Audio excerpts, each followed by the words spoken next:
Hello and welcome back to How to Game Differently.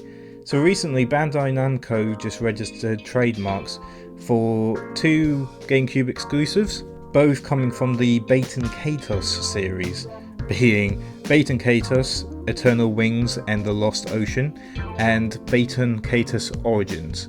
So both games are Japanese role-playing games using the turn-based combat, but instead of using your regular attacks, you would use cards called Magnus.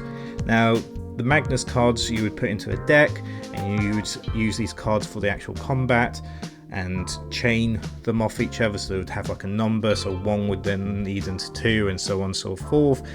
And you would also have a kind of like a finisher card that you would throw onto the end to make a big combo, and depending what elements you were using, they would also combo off and make even more powerful attacks. So other than the actual combat, the other kind of twist that the series brought in was that you weren't actually initially playing as the main character. You were playing as a avatar called a guardian spirit, and the main character would be able to hear your voice, and you would have like a dialogue option to kind of like communicate with the main character, which then would speak to the other party members.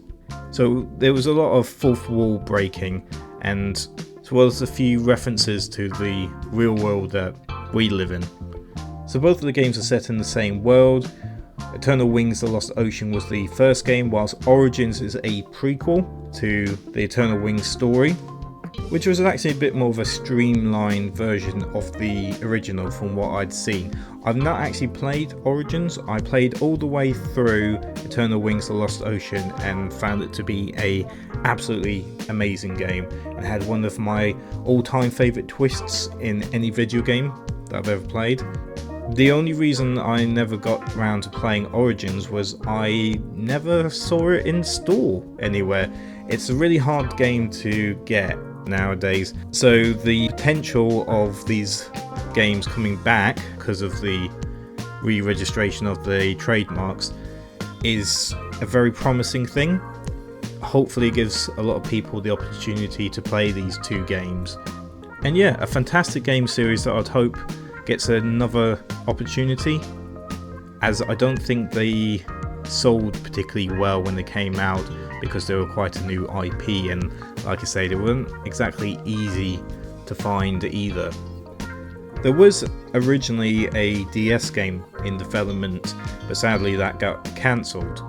So it'd be good to see if there's something that Bandai Namco could potentially do with that, or maybe even to see a third game in the series come out. So what do you guys think? Have you played either of the Baten Kaitos games? Are you excited with the possibility of having these two games return, either in a HD remake, remaster kind of style, or is this actually the first time of you hearing about this game series? So yeah, let me know what you think down in the comment section below. As always, I hope you enjoyed watching this video, and if you did, I hope you look to subscribe to How to Game Differently if you haven't already, and also click on that notification bell to let YouTube alert you that there's a new video out from How to Game Differently. As always, thank you very much for watching, and I will speak to you soon. Goodbye.